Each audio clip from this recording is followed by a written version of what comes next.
Gym खाना बदीन में औरत कॉन्फ्रेंस कोठाई वई, जंहिंमें औरतुनि जे हक़नि लाइ जाखोड़ींदड़ सियासी समाजी औरत अॻवाननि शिरकत कई। रिपोर्ट कयो आहे यूनिस बकारी।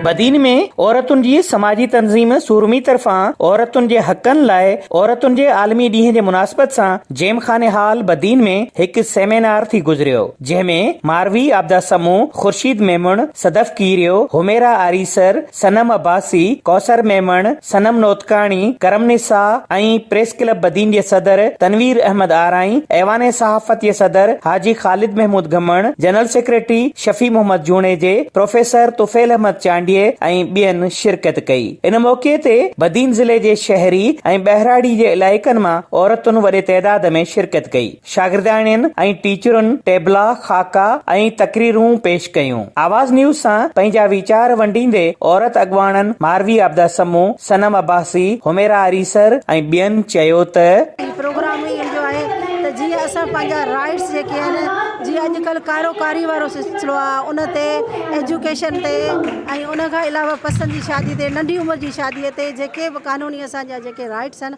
उन हवाले सां असां अवेयरनेस ॾियूं पिया। ऐं ख़ासि करे पुठिते पियल जेके औरतूं आहिनि उन्हनि खे बि हिन प्रोग्राम में शामिलु करे असां इहो साबित कयो आहे त असांजी औरत बराबरि आहे। औरत खे हर सेक्टर में उनखे मुक़ाम हासिल थियणु खपे ऐं दुनिया में तरक़ी, पाकिस्तान में तरक़ी तॾहिं थींदी जॾहिं औरत खे असां इनकरेज कंदासीं, औरत खे असां शमूलियत कराईंदासीं, पार्टिसिपेशन कराईंदासीं। ॿारहाड़ी जी औरत जेका चक्कीअ में पिसजे थी, उन सां ज़ुल्म आहिनि, इन खे असां सभु जेको गॾिजी इन खे बंदि कराइणो आहे।